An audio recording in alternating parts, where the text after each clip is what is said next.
Hey guys, what's up? It's Jess Aquino and welcome back to another video.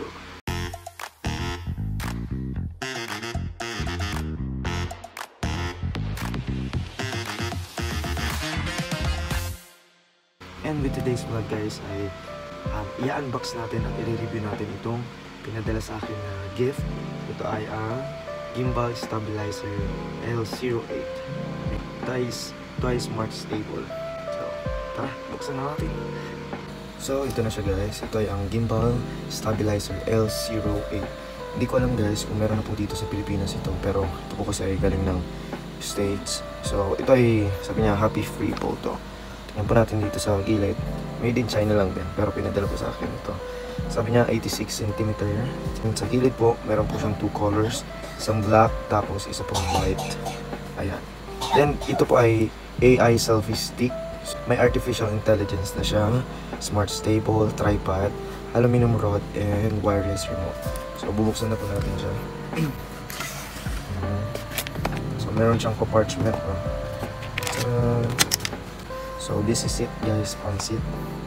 And guys, nakita ko nga pala yung price nito sa Amazon is around 31 or $32. Tapos yung iba sa Walmart ata, Walmart.com is 29 point something.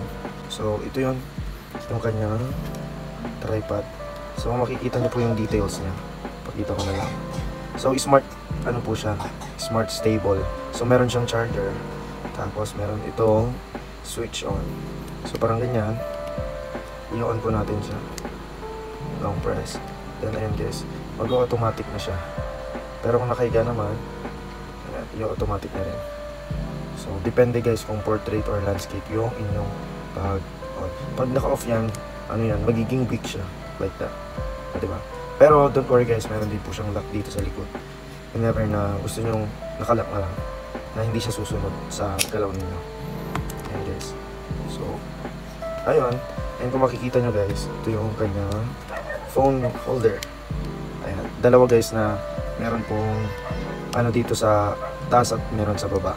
Pwede mo silang mabuksan na may adjust dito tapos dito sa baba. So, ito yun guys. Then, selfie stick siya at the same time tripod. So, ito guys, papakita ko sa inyo paano siya naging tripod.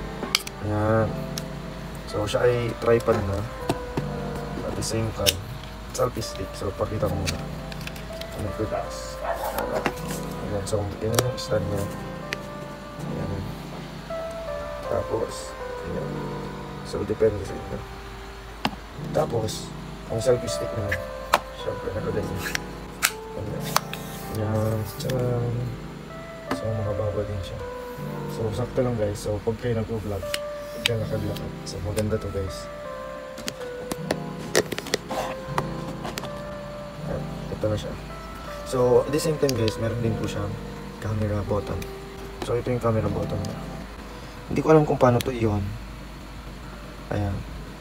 Ayan. So, ayan. So, magko-connect na siya. Double tap nyo lang. Tapos, ko-connect na siya. So, try po natin. Ayan, dito sa iPad. Yung press ko. So, searching po tayo. Ayun. So, ang name po niya is Gimbal Selfie. So, click niya yan. Pair. And it's connected na po kagad. Tapos, punta tayo ng camera. Ayan. So, dito po yung camera niya. Ayan. So, click nyo ganyan. Hindi ko alam kung paano ito ma-charge itong kanyang itong kanyang clicker.